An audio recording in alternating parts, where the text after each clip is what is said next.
And in their they have also had a DIY division, a smaller one, but they were not successful. Though I don't think that the CEO of Ahold will trying to get a hold of the DIY market. I think there are some market players that could be interested, and that would be then Kingfisher. Yeah. Certainly Kingfisher of the UK, because they have a sort of same formulas, mid-size, big box, mid-box, and maybe French organization, Monsieur Bricolage, but I don't know if they're able to fund it. Got it. Interesting.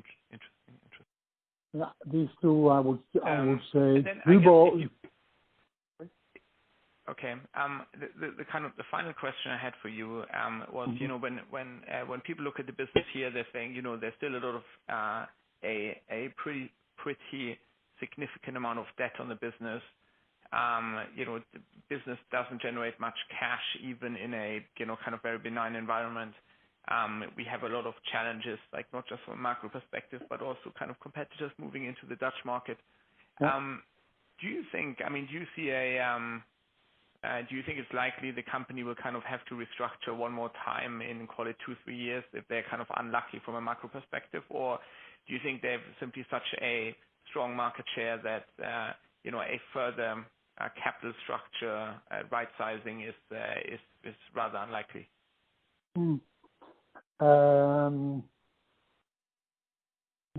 Yeah, about the financial structure, I cannot tell you, probably not tell you more than you know. The French have been in there, and how the capital structure with loans or whatever is in place, I'm not aware of that. If there are big loans in there, and that will push the earnings down, yeah, then I would say get these loans out, get a shareholder in there, and just start operating a DIY store again, and stop with the financial engineering. In operations, I think if they are very successful on the online business, and in line also with their small satellite stores, the city stores, or around the corner stores, as I call them. No, not as I call them. They call it themselves. It's Praxis around the corner. Then it could well be that they are able to close some mid-size stores. And what do you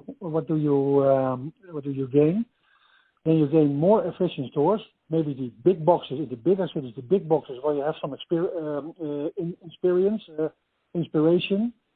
And a lot of satellite city stores with collect facilities, and with the high moving of the fast moving assortment around the corner. It is a sort of the same principle if you put this on a high level.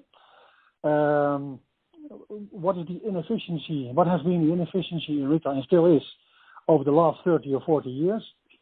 That you fill 200 stores in the Netherlands, in any brand, with your total assortment, of which you know that 20% are high fast movers, and 80% is non-movers, especially in DIY. The slow movers, but 10%, and then 70% almost no movers.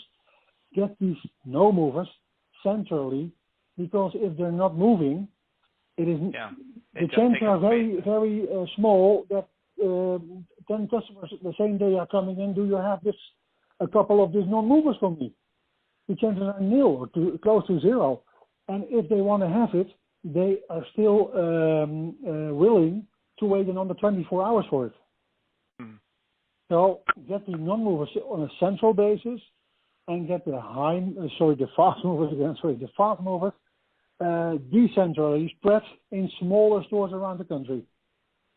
And then you will serve your customers very well, more efficient, at better rates of return for the shareholders. That is, in my opinion, a road to go. Interesting. Okay.